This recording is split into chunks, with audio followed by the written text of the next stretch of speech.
നല്ല ഉച്ചോർക്കത്തിന് കിടന്നിട്ട് എനിറ്റില്ലേ. എന്നും അങ്ങനെ പാവാൻ ചേട്ട് ഞാൻ ഉണ്ടാക്കി ശരിയാവില്ല. എനിക്ക് എന്തേലും ഉണ്ടാക്ക്.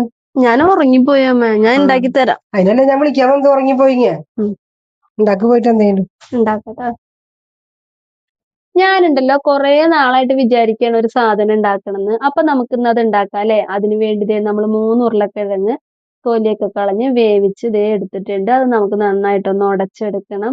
അതെല്ലാം നന്നായി ഉടച്ചെടുത്തതിന് ശേഷം നമുക്കത് മാറ്റി വെക്കാം. ഇനി നമുക്ക് വേറൊരു പാത്രത്തിലേക്ക് ഒരു ചീഞ്ചട്ടി അടുപ്പത്ത് വെച്ച് അതിൽ കുറച്ച് വെളിച്ചെണ്ണ ഒഴിച്ച് കുറച്ച് സവാള ചെറുതായി കട്ട് ചെയ്തത്, പിന്നെ നമുക്ക് അതിലേക്ക് ഇഞ്ചി വെളുത്തുള്ളി ചതച്ചത്, കുറച്ച് പച്ചമുളക് കട്ട് ചെയ്തത്, ആവശ്യത്തിന് ഉപ്പ് ഇട്ട് കൊടുത്ത് നന്നായിട്ട് അതൊന്ന് വഴറ്റിയെടുക്കുക. ഒരുപാട് അങ്ങ് വഴന്ന് കരിഞ്ഞൊന്നും പോണ്ട. ചെറുതായിട്ടൊന്ന് വഴന്ന് വരുമ്പോൾ അതിലേക്ക് കുറച്ച് മഞ്ഞപ്പൊടിയും കുറച്ച് കാശ്മീരി മുളക് പൊടി, കുറച്ച് ഗരം മസാല, പിന്നെ കുറച്ച് മീറ്റ് മസാലയും കൂടി ഇട്ട് കൊടുത്ത് നന്നായിട്ടൊന്ന് വഴറ്റിയെടുക്കാം. അതൊന്ന് വഴന്ന് വരുമ്പോൾ നമ്മൾ വേവിച്ചുടച്ച് വെച്ചിട്ടുള്ള ഉരുളക്കിഴങ്ങ് അതിലേക്ക് ഇട്ട് കൊടുക്കാം. പിന്നെ നമുക്ക് അതിലേക്ക് ആവശ്യത്തിന് കുറച്ച് ഉപ്പും കൂടി ഇട്ട് കൊടുത്തതിന് ശേഷം നന്നായിട്ടൊന്ന് ഇളക്കി അങ്ങോട്ട് മിക്സ് ചെയ്തെടുക്കണം.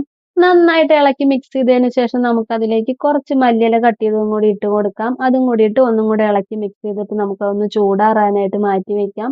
അപ്പോഴത്തേക്കും നമുക്കൊരു പാത്രത്തിലേക്ക് കുറച്ച് കടലമാവ്, പിന്നെ കുറച്ച് അരിപ്പൊടി, കുറച്ച് മൈദപ്പൊടി ഇട്ട് കൊടുക്കാം. പിന്നെ നമുക്ക് അതിലേക്ക് കുറച്ച് കാശ്മീരി മുളക് പൊടി, മഞ്ഞൾപ്പൊടി, ആവശ്യത്തിന് ഉപ്പും, പിന്നെ കുറച്ച് കായത്തിന്റെ പൊടിയും കുറച്ച് ബേക്കിംഗ് സോഡയും കൂടി ഇട്ട് കൊടുത്തതിന് ശേഷം വെള്ളം ഒഴിച്ച് നമുക്കതൊന്ന് മിക്സ് ചെയ്തെടുക്കണം. നന്നായിട്ടൊന്ന് ഇളക്കി ഈ ഒരു പരുവത്തിന് മിക്സ് ചെയ്തെടുത്ത് മാറ്റി വെക്കാം. ഇനി നമ്മൾ നേരത്തെ ചൂടാറാനായിട്ട് വെച്ചിട്ടുള്ള ഉരുളക്കിഴങ്ങിന്റെ മസാല എടുത്ത് നമുക്കിതുപോലെ ബോളുകളാക്കി ഉരുട്ടിയെടുത്തിട്ട് നമ്മൾ കലക്കി വെച്ചിട്ടുള്ള മാവിലേക്ക് ഇട്ട് കൊടുത്ത് ഒന്ന് മുക്കിയെടുത്ത് നമുക്കത് തിളച്ച വെളിച്ചെണ്ണയിലിട്ട് അങ്ങോട്ട് ഫ്രൈ ചെയ്തെടുക്കണം. എല്ലാതും നമ്മൾ ഇതുപോലെ ഫ്രൈ ചെയ്തെടുക്കണം. തിരിച്ചും മറിച്ചൊക്കെ ഇട്ടൊന്ന് ഫ്രൈ ചെയ്തെടുത്ത് കഴിഞ്ഞാൽ നല്ല അടിപൊളി മസാല ബോണ്ട ഇവിടെ റെഡി ആയിട്ടുണ്ട് കേട്ടോ. നമുക്ക് ഒരുപാട് ഉള്ളിലത്തെ ഭാഗങ്ങൾ വേവൊന്നും വേണ്ട. ഉരുളക്കിഴങ്ങ് വേവിച്ചിട്ടുള്ളതല്ലേ. അപ്പൊ മസാല ബോണ്ടത് ഇവിടെ റെഡിയായി. നമുക്കിതിനി അമ്മയ്ക്ക് കഴിക്കാൻ കൊടുത്തു നോക്കാം. അമ്മ കഴിച്ചിട്ട് അഭിപ്രായം കേൾക്കണതാണ് എന്റെ സന്തോഷം. പലഹാരം ഉണ്ടാക്കിയ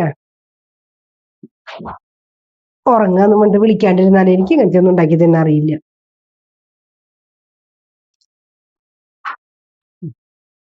ഇവിടെ മസാല ബോണ്ടയോ എനിക്ക് ഇങ്ങനത്തേക്ക് ഉണ്ടാക്കാൻ അറിയുമ്പോൾ അതൊന്നും ഞാൻ വിളിച്ച എന്നോട് ദേഷ്യം തോന്നണ്ട.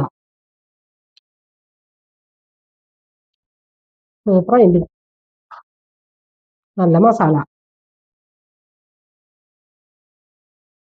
സൂപ്പർ മസാല ബോണ്ട ഉണ്ട് കേട്ടോ. ഇഷ്ടപ്പെട്ടു. ഇന്നത്തെ മസാല മതി ചോറുണ്ണാൻ. നല്ല ടേസ്റ്റ് ഉണ്ട് മസാലയ്ക്ക്.